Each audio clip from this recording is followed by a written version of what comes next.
सिंधुदुर्ग जिल्ह्यातील 1200 तरुणांना जर्मनीमध्ये रोजगार मिळणार म्हणून विधानसभा आणि लोकसभेच्या निवडणुकीच्या आधीमध्ये केंद्रीय मंत्री नारायण राणे आणि या जिल्ह्याचे एक मंत्री दीपक केसरकर यांनी घोषणा केली होती आणि त्या घोषणेप्रमाणे 92 तरुणांना जे डिप्लोमा इंजिनियर आहेत, डिग्री झालेले इंजिनियर आहेत आणि काही आयटी आहेत अशा आणि नर्सिंग अशा 92 तरुणांना जर्मनीमध्ये नोकरीची ऑफर लेटर देण्यात आली आणि त्याचा कार्यक्रम ऑक्टोबरमध्ये झालेला, त्याची बातमी आपण या ठिकाणी बघितला असाल.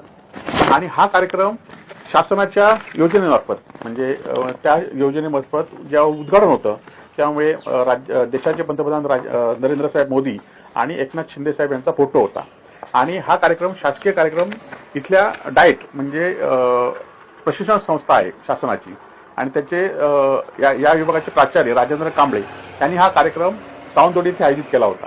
आणि त्यानंतर या विद्यार्थ्यांचे गेले वर्षभर हेळसाण होते आहे. खरं तर वर्षभरापूर्वी हे 92 विद्यार्थी आज जवळजवळ 30-40 विद्यार्थ्यांना घेऊन आम्ही सतीश चव्हाण आणि मी जिल्हाधिकाऱ्यांकडे गेलो होतो आणि यापैकी 92 विद्यार्थ्यांनी आपली नोकरी होती ती नोकरी सोडून म्हणजे कोण ग्रॅज्युएट इंजिनियर डिग्री झालेले होते, कोण डिप्लोमा झालेले होते कोल्हापूरला, मुंबईला किंवा इथे स्थानिक भागात नोकरीला होते आणि ते गेले वर्षभर विना नोकरी वापरून या ठिकाणी या फसव्या योजनेमुळे आज खितपत पडलेले आहेत.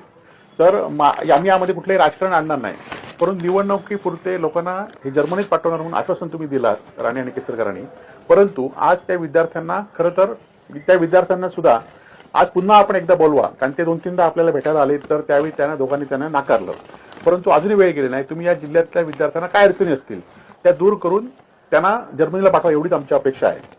त्याच्यापेक्षा हा कोऑर्डिनेटर म्हणून एक माणूस नेमला होता. हा कोऑर्डिनेटर बांधा ते चांदा योजनेमध्ये वारंवार हस्तक्षेप करत होता, ओंकार कलवडे म्हणून आणि या ओंकार कलवडेने त्यावेळी जर्मनीची ऑफर लेटर, या सगळ्या 92 विद्यार्थ्यांकडे ऑफर लेटर आहेत परंतु ती ऑफर लेटर बोगस आहे. म्हणजे शासनाची योजना आणि त्या योजनेमध्ये ओंकार कलवडेच्या शासनाची बोगस योजना, बोगस ऑफर लेटर जर्मनीची दिलेली आहे. किती फसवणूक ती बघा. आणि त्याच ओंकार कलवडेला बांधा ते चांदा जी योजना सिंधुरत्न म्हणून झाली त्या योजनेचं 15 कोटीचं काम मला इंजिनियर हाच फ्रॉड माणूस या ठिकाणी नेमलेला आहे. आम्ही कलेक्टरांना आज भेटलो, जिल्हाधिकारी सुद्धा हे सगळं प्रकरण व्यवस्थित ऐकून समजून घेतलं आणि येणाऱ्या 8 दिवसांमध्ये आम्हाला ह्या योजनेबद्दल पुढचा हे करतो सांगितलं.